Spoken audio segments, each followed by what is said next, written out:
भगवती भैरवी को अनाहत नाद के माध्यम से होने वाले स्वरूप अनुभव के विषय में बताया।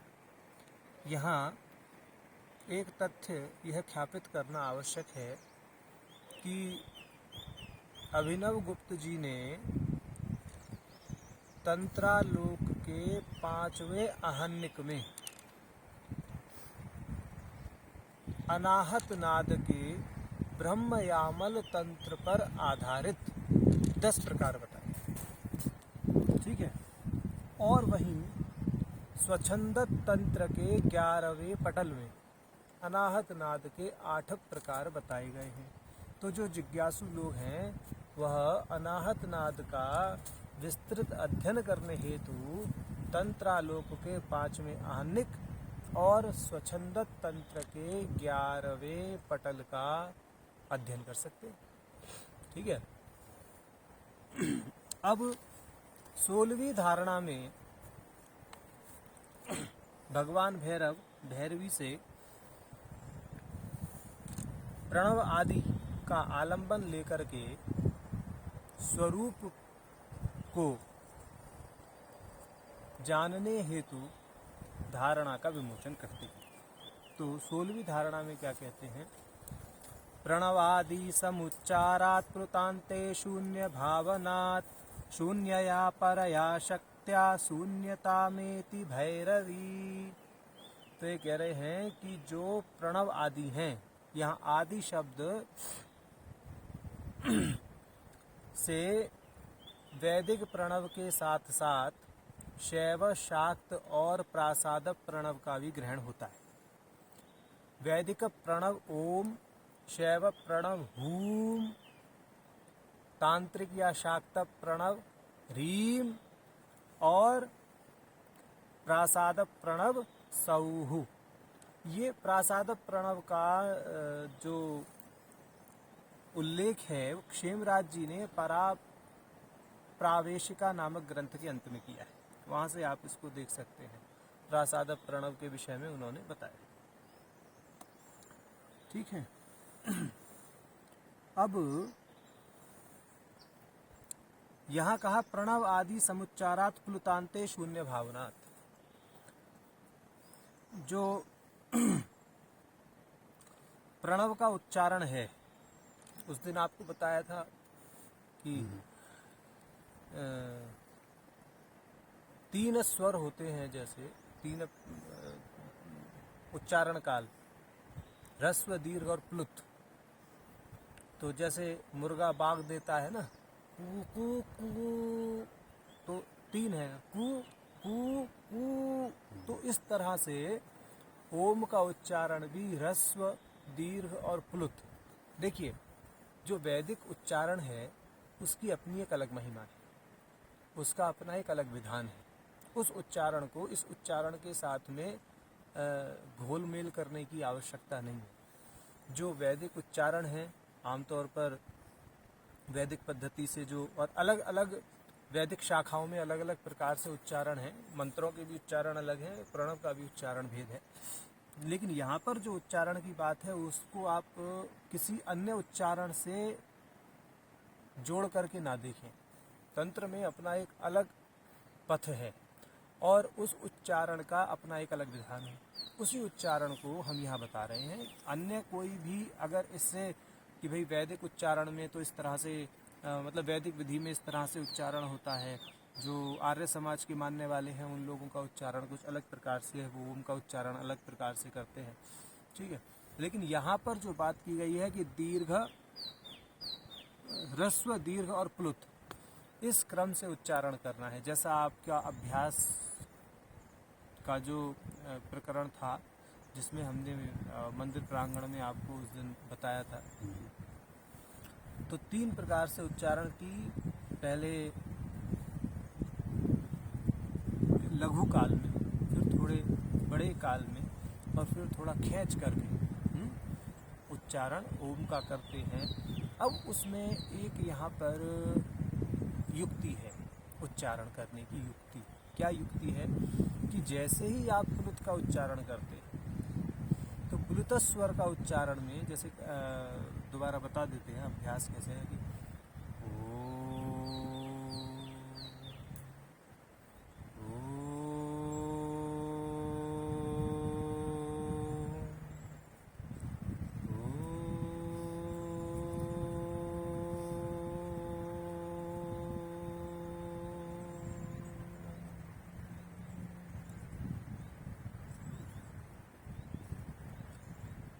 तो जो प्लुत उच्चारण में यानी जो अंत वाला उच्चारण था उसमें जो हमने मकार बोला तो मकार में करने के बाद जो अंत तक ऊपर तक जो ध्वनि आपको जाती महसूस होती है, जो अनुभव में आती है, जैसे घंटे का स्वर बजा, घंटा बजाया तो कुछ देर तक वो स्वर बजता रहता है, उसे कहते हैं अनुरणन। तो जैसे जैसे वो स्वर लीन होता है आकाश में उसी प्रकार से अपने आप को भी शून्य का हमने पहले अर्थ क्या बताया था, यहाँ शून्य का अर्थ है कि जहाँ लौकिक प्रपंच की सत्ता ना हो उस स्थान को शून्य कहा गया है। शून्य का यहाँ अभाव अर्थ नहीं किया गया है तंत्र में। तो जहाँ लौकिक प्रपंच का अंत है यानी ये जो नाद है, नाद तो मुख्यतः लौकिक ही है, ये आप ध्यान रखिए। नाद किसी भी दृष्टि से अलौकिक नहीं है क्योंकि नाद की सृष्टि होती है, नाद सृष्ट है, सृष्टि नादात्मक है, परमात्मा नादात्मक नहीं है, ये हमेशा ध्यान रखिए, ठीक है।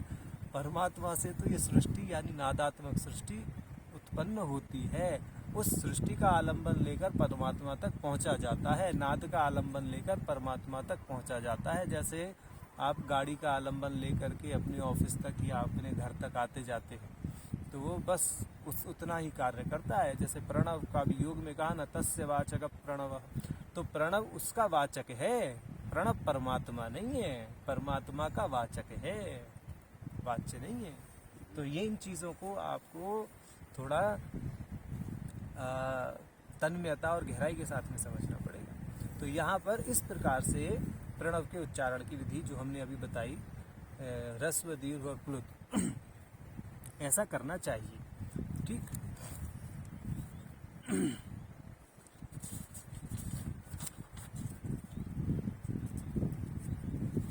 अब इसी में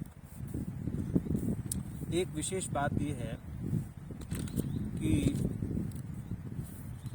जो हम कह रहे थे कि एक इसमें युक्ति है, वह युक्ति ये है कि एक तो प्रणव का सामान्य उच्चारण है, प्रणव की 12 कलाएं हैं, कैसे अकार उकार मकार बिंदु नाद अर्धचंद्र निरोधनी नादांत शक्ति व्यापनी समना उन्मना। तो क्रमशः जैसे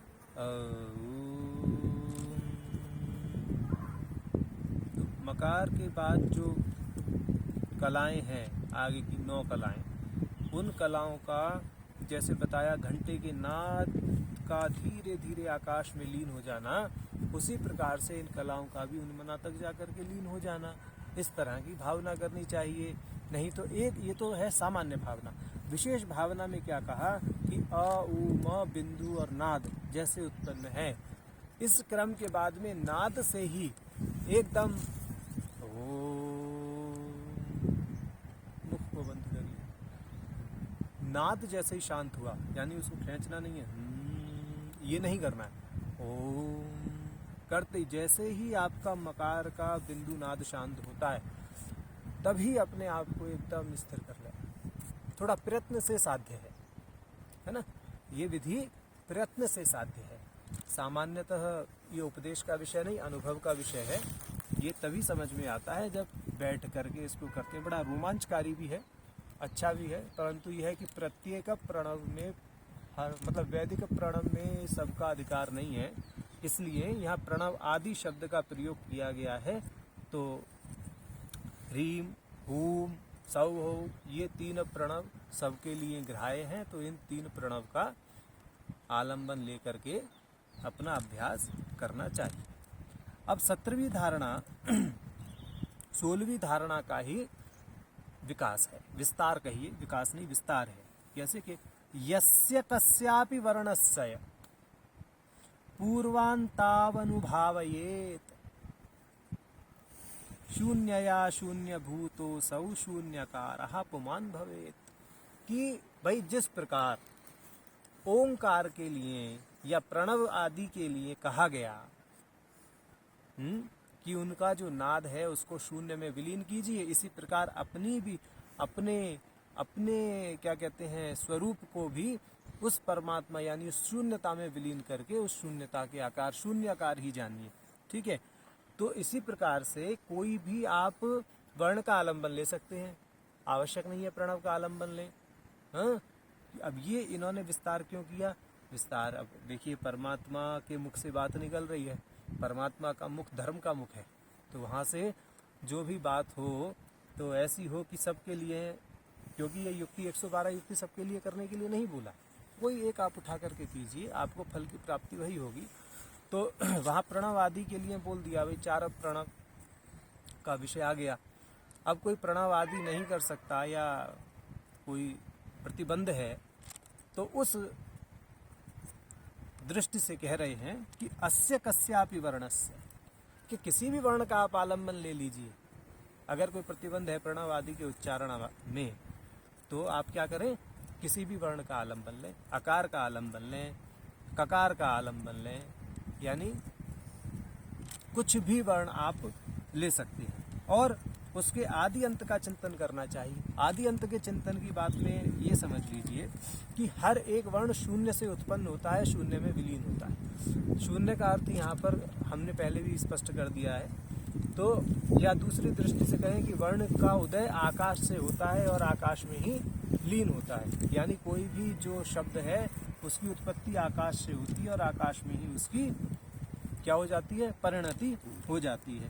इसी प्रकार से साधक को भी अपने आप को शून्याकार बना लेना चाहिए कि भाई जिस प्रकार कोई भी शब्द आकाश से उद्भूत होकर आकाश में मिल जाता है, उसी प्रकार मैं भी परम चिति का ही एक क्या हूँ, आभास मात्र हूँ, उसकी स्वतंत्रता से एक आभासित सत्ता हूँ। तो मैं भी उस परम चिति से भिन्न नहीं हूँ, अभिन्नतः मेरा परम चिति ही स्वरूप है, ऐसा जान लेना। शून्य का अर्थ क्या बताया? जहाँ लौकिक प्रपंच का अभाव हो उसे शून्य कहते हैं। ठीक है, आपको नींद आ रही है, सीधे बैठिए। ठीक, अब अगली जो भावना है या अगली जो धारणा है वह भी नाद को ही आधार मान करके की जा रही है, परंतु वहाँ नाद का स्वरूप कुछ अब बदल गया। देखिए 2 प्रकार का नाद होता है, सुनिए, हम थोड़ा स्पष्ट बोलते हैं ताकि आप जो है जो योग निद्रा में जा रहे हैं वो योग निद्रा आपकी भंग करने का हम जो है क्या करते हैं, पाप करते हैं। तो आपकी योग निद्रा भंग हो ऐसी हम कामना करते हैं इसके माध्यम से। तो सावधान होकर सुने, विषय गंभीर है, भले ही हम सार संक्षेप कह रहे हैं लेकिन फिर भी गंभीर तो है। आपने इसको समझ लिया, आप अभ्यास भी करते हैं, बहुत अच्छी बात है, लेकिन ये अब जनहित के लिए आप कार्य कर रहे हैं, ये आप जनहित के लिए बना रहे हैं, अपने हित के लिए नहीं बना रहे हैं। ऐसा आपने कहा तो फिर उसको दृढ़ता पूर्वक करें। तो पहली भावना प्रणव पर, दूसरी भावना सामान्य वर्णों पर की। तो हमने कहा नाद 2 प्रकार का होता है, एक तो है वाकजन्य और दूसरा नाद है अवाकजन्य। सुनिए, वाकजन्य नाद क्या है? हम बोल रहे हैं वाकजन्य, ये चिड़िया की आवाज आ रही है, च च च च च, ये भी वाकजन्य नाद है। ठीक है, अब अवाकजन्य नाद क्या है? अवाकजन्य नाद ये है,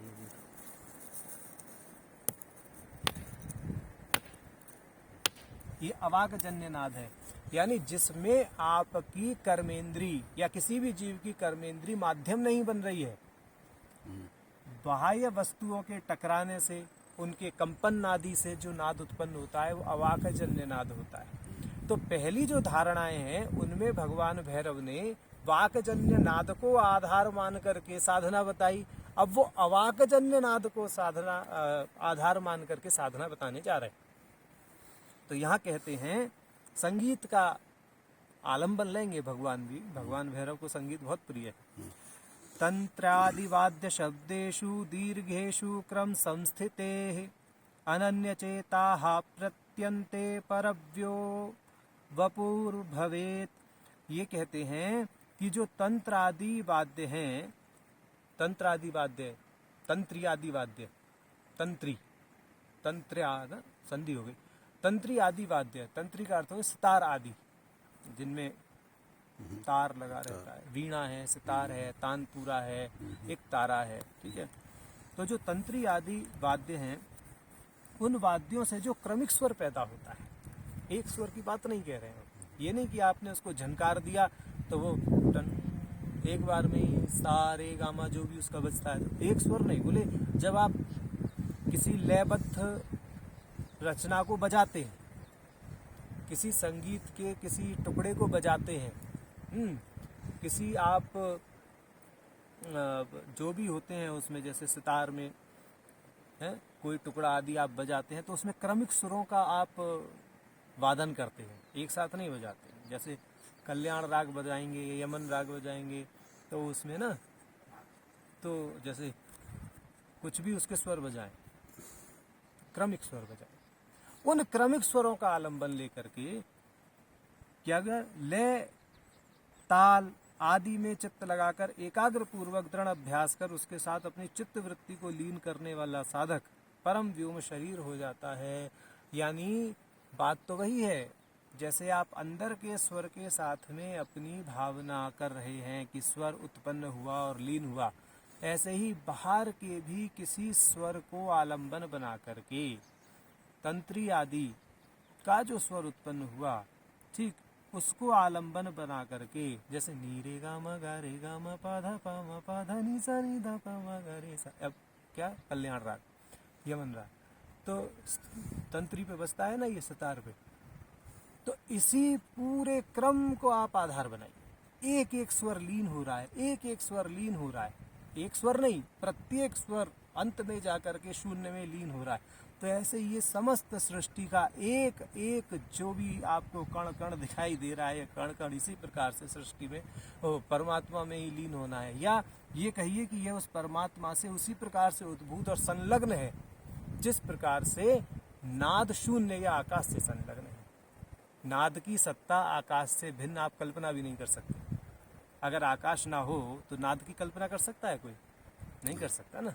तो इसी प्रकार से अगर भैरव ना हो, भैरव, अब देखो कितनी बड़ी बात कही इन्होंने कि परव्योम वपुर भवेत, कि परव्योम यानी महाकाश के समान वपु, ये समस्त जो सृष्टि है कहाँ पर अधिष्ठित है? उस परमात्मा के शरीर में ही अधिष्ठित, ऐसा माना जाता है। सहस्र शीर्षा पुरुषा सहस्राक्ष सहस्रपाद पुरुष सूक्त कहता है ऋग्वेद, ठीक। तो यजुर्वेद में भी, दोनों में ही। तो कहने का अर्थ ये है कि वाक्जन्य स्वर हो या अवाक्जन्य स्वर हो, दोनों को आलंबन बना करके आप अपनी शरीर की आकाशवत दृढ़ भावना कर सकते हैं, ये कहने का तात्पर्य, ठीक है। अब 19वीं धारणा 16वीं धारणा से थोड़ा गहरा संबंध रखती है। 16वीं धारणा में जो कहा गया था वो एक विशेष बात को लेके कहा गया, प्रणव आदि को।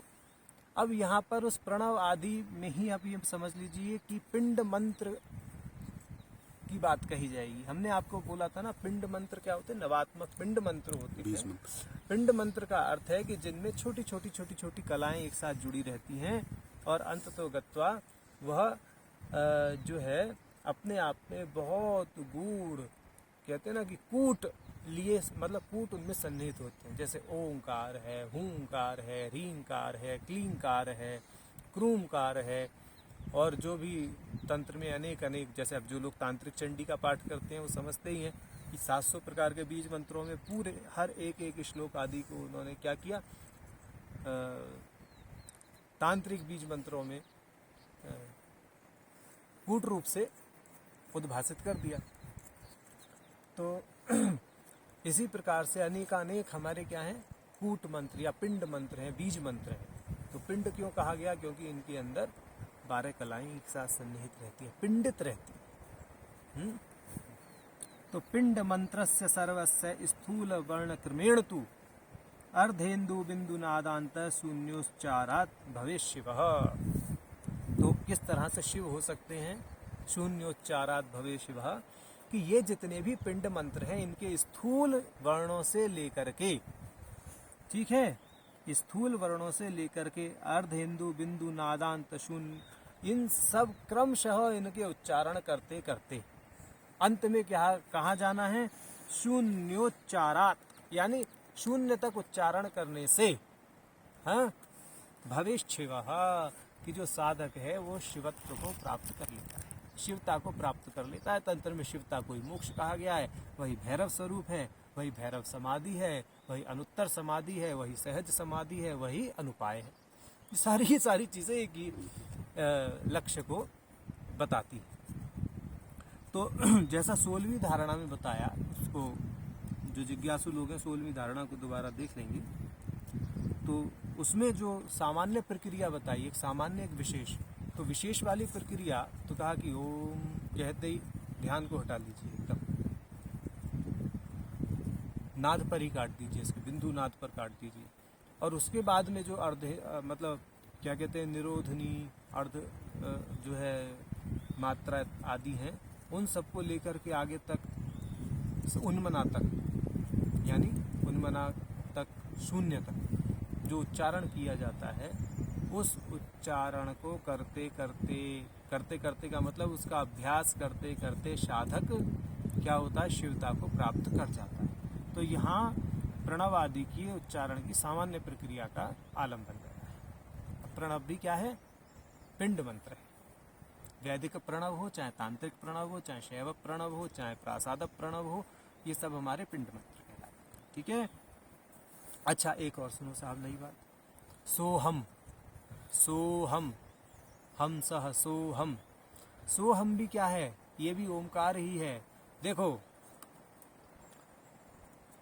अगर सोहम मंत्र में से जो हल वर्ण है, जो व्याकरण के जानने वाले हैं वो लोग समझ जाएंगे हम क्या कहना चाह रहे हैं। जो हल वर्ण है, हल वर्ण कौन कौन से हैं सोहम में, सकार और हकार, इन दोनों का लोप कर दो तो क्या बचा, आगे से स हटा दो और हकार हटा दो, तो स और हकार गया तो क्या बचा, सोहम में से सकार हकार गया तो ओम बचा, नहीं बचा।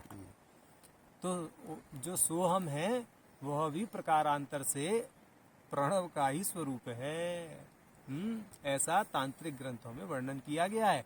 यानी जो सोहम है उसमें से हल वर्णों का लोप करने के बाद में ओंकार या प्रणव ही अवशिष्ट रहता है और कुछ अवशिष्ट नहीं रहता। ठीक।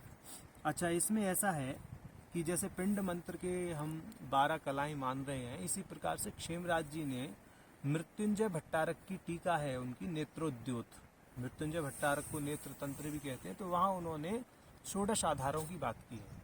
षोडश आधारों से ऊपर या 16 भूमिकाएं भी बोलते हैं उनको, षोडश आधार भी बोलते हैं, क्या है अभी बता देते हैं।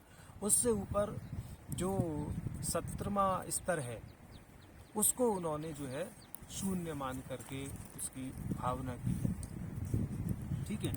तो षोडश आधार जो क्षेमराज जी ने षोडश आधार या षोडश भूमिकाएं बताई हैं नेत्रोद्योत के 7वें अध्याय में, वो ये हैं, अंगुष्ठ गुल्फ जानु मेट्र पायु कंद नाड़ी जठर हृदय कूर्म नाड़ी कंठ तालु भ्रू मध्य ललाट ब्रह्मरंध्र और द्वादशांत। ये क्रमशः क्या है, 16 आधार बताएंगे। इन 16 आधारों को पार करने पर जो 17वां स्थान, जिसको निरंजन द्वादशांत कहते हैं, ठीक है, उसमें अवस्थित व्योमाकार जो साधक है वो परम शिव के रूप में स्वयं को देखने लगता है। ऐसा उन्होंने वहाँ वर्णन किया है। और ये भी हमने आपको बता ही दिया कि जो सोहम है उसको प्रकारांतर से प्रणव का ही रूप मानना चाहिए। अब 20वीं धारणा है, सरल धारणा है, अच्छी धारणा है। निज देहे सर्वदिक्कम युगपत भावयेद् वियत् निर्विकल्प मनास्तस्य वियत् सर्वं प्रवर्तते। अच्छी है, सरल है, लेकिन थोड़ा इसमें भी युक्ति है। इसकी भावना, ये एक ही धारणा की भावना 2 प्रकार से संभव है। तो निज देहे सर्वदिक्कम युगपत भावयेद् वियत् निर्विकल्प मनास्तस्य, यहाँ निर्विकल्पता की भावना। तो ये समझिए आप कि विकल्प विहीन होकर यानी निर्विकल्प होकर अपने शरीर में जो सभी दिशाएं हैं ना, इन दिशाओं में व्याप्त आकाश की एक साथ भावना। कहने का अर्थ क्या है? देखिए, बात बड़ी विचित्र है, दिमाग भी फट सकता है, आराम से समझिए कि इस आकाश में तो हर वस्तु का आप लय कर रहे हैं, परंतु अब यहाँ क्या कहा कि अपने शरीर में सभी दिशाओं में व्याप्त आकाश की भावना एक साथ करो। यानी जो बाहर सारा आकाश है, ये सारा आकाश मेरे शरीर के अंदर ही समा गया। तो ये अब कल्पना तो कर लेंगे, कोई बात नहीं है, परंतु फिर प्रश्न ये उठेगा कि आपका शरीर अब कौन से आकाश में स्थित है या नहीं? तो इसलिए यह थोड़ा सा एक कहते हैं ना कि युक्ति पूर्वक इसकी भावना करनी चाहिए, अन्यथा साधक असमंजस में पड़ता है कि परमात्मा कहना क्या चाह रहे हैं कि आपने सारे आकाश में तो सब कुछ स्थित है, हमने इस आकाश को भी अपने शरीर के अंदर समाहित कर लिया, ऐसी भावना करनी है।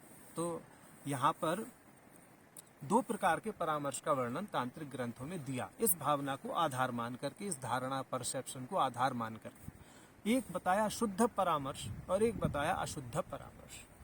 शुद्ध और अशुद्ध परामर्श को क्रमशः समझ लीजिए, जैसी जैसी योग्यता है वैसा वैसा परामर्श करना चाहिए। अंततोगत्वा शुद्ध परामर्श ही सर्वश्रेष्ठ परामर्श होता है। पहले अशुद्ध परामर्श को समझिए। अशुद्ध परामर्श का अर्थ है कि जो वेद्य स्वरूप क्या है? हमारा देह, बुद्धि, प्राण, ये सब चीजें क्या है? वेद्य स्वरूप है, जिसका आप अनुभव कर सकते हैं। ठीक है, उन सबको आलंबन बना लेना, आलंबन बना करके कि भाई ठीक है, अभी ये जो सारा आकाश है मेरी देह में ही स्थित है, उस देह को भी एक आकाश मान लो। ठीक है, प्राण के माध्यम से मैं इस आकाश का कर्षण कर रहा हूँ, चलो प्राण को भी माध्यम का मान लीजिए। ठीक है, या वायु के माध्यम से कर रहा हूँ तो वायु को माध्यम मान लीजिए। शून्य रूपी बाहरी आकाश को मैं आंतरिक शून्य में कर रहा हूँ, तो इस प्रकार से अंदर बाहर के दो शून्य की परिकल्पना कर लीजिए। ठीक है, तो ये जो है अशुद्ध परामर्श है, जहाँ पर आप कल्पना करके एक चीज को दूसरी चीज में रख रहे हैं। हाँ, और शुद्ध परामर्श है कि जो विश्व है उससे अभिन्न, विश्व से अभिन्न रूप में विद्यमान संवित, यानी ये जो समस्त ब्रह्मांड है, मेरा शरीर भी उसका एक अंश है। ये जो भौतिक शरीर, ये ध्यान रखिए, जो मेरा भौतिक शरीर है ये भी इस ब्रह्मांड का एक अंश है, परंतु मेरे शरीर में जो चेतना है और बाह्य आकाश में जो चेतना है वो अभिन्न रूप से एक है। इस प्रकार की जो भावना है उसको लक्ष्य करती है ये कारिका या ये धारणा, ये शुद्ध परामर्श है। यानी लिखा तो है इसमें ऐसा कि जो चारों तरफ आकाश आपको दिखाई देता है सभी दिशाओं में, उस आकाश को अपने अंदर कल्पना करिए, अपने शरीर के अंदर कल्पना करिए, परंतु इनका लक्ष्य क्या है?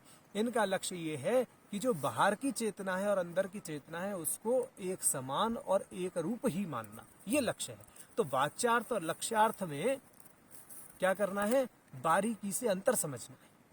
वाच्यार्थ तो कहता है कि बाहर के आकाश को अंदर लीन कर लो, और लक्ष्यार्थ कहता है कि जो बाहरी चेतना आंतरिक चेतना है वो एक दूसरे में तनलीन है, ये लक्ष्यार्थ कहता है। तो ऐसी उद्भावना करनी चाहिए।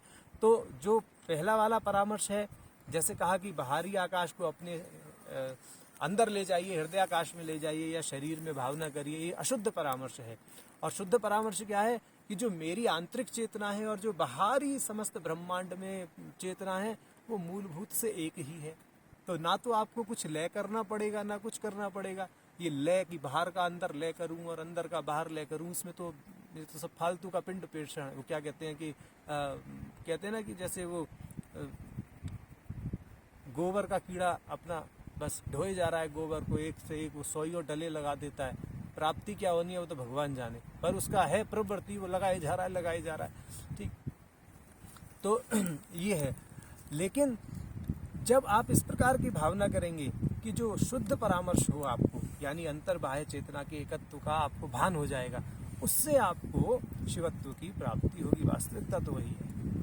अशुद्ध परामर्श में प्रयास बहुत करना पड़ेगा, प्रयत्न बहुत करना पड़ेगा, अहंकार भी बहुत आएगा, अरे मैं तो ऐसा कर लेता हूँ वैसा कर लेता हूँ, सिद्ध भी समझेगा आदमी, ठीक, अपने आप को, परंतु वह सब कुछ खास उपयोगी सिद्ध नहीं होते। अंततोगत्वा मतलब लक्ष्यार्थ को समझना ज़्यादा आवश्यक हो जाता है। तो जिसको लक्ष्यार्थ समझ में आ गया उसके लिए जो वाच्यार्थ है उस वाच्यार्थ को का अभ्यास करने के लिए उसका फिर जो प्रयोग है वो भी थोड़ा सा निम्न कोटि के साधकों से इतर हो जाता है और सहज हो जाता है। ये है, ठीक है। तो अब आगे का फिर करते हैं।